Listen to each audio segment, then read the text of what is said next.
Ahoj vandračky a vandráci, dnes se společně krátce podíváme na tarp ve verzi Pro od společnosti DD Hammocks.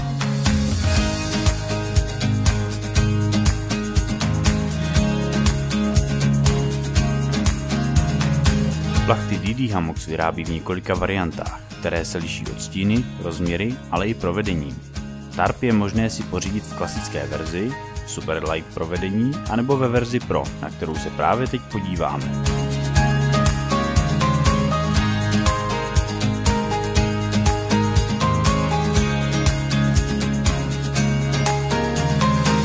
Nejdřív několik základních údajů. Rozměr tarpu je 3x3 metry, hmotnost samotné plachty je necelých 900 gramů a celého balení, které obsahuje i 8 ocelových kolíků a 4 uvazová lanka, pak rovné kilo.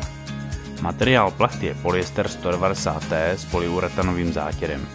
Nepropustnost proti vodě činí 3 metry a odstín této varianty je možné zvolit olivový nebo právě tento sexy multicam.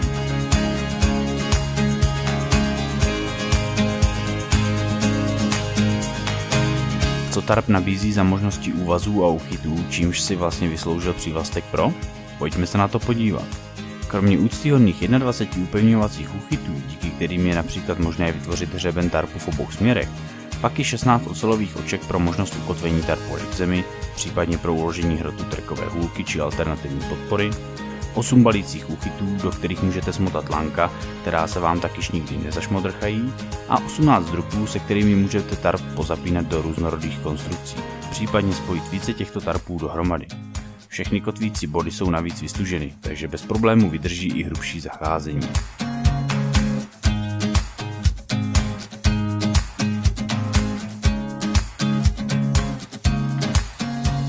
S tímto tarpem tak budete v lese stát jen proti jedinému protivníkovi, a tím bude vaše fantazie.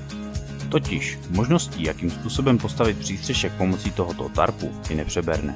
Kromě klasických staveb či využití například jako krycí plachta pro hamaky, můžete pomocí tarpu Pro postavit přístřešky takových konstrukcí, o jakých jste si s jinými plachtami mohli nechat jen zdát. Vzhledem k možnostem úchytů a jejich vzájemného kombinování je počet variant takřka nekonečný.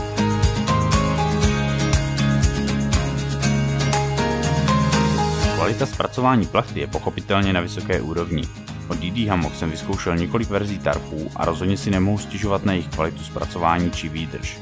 Je to plachta do nepohody a do každého počasí, ať větru, deště či sněhu, kdy se na ní můžete vždy na 100% spolehnout.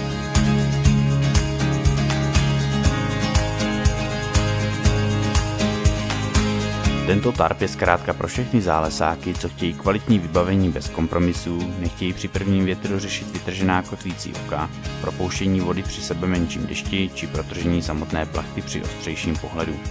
Jediným malým negativem tak bude o něco vyšší hmotnost, než na jakou jsme ze světa ultralightu zvyklí. Na druhou stranu, toto není tarp na honění gramů, ale bushcrafťácká celta do lesa a zde je hmotnost celá adekvátní a nevymyká se konkurenčním modelům. Jestli tedy hledáte kvalitní plachtu do lesa, pokud sáhnete po tarpu Pro od DD Hammocks,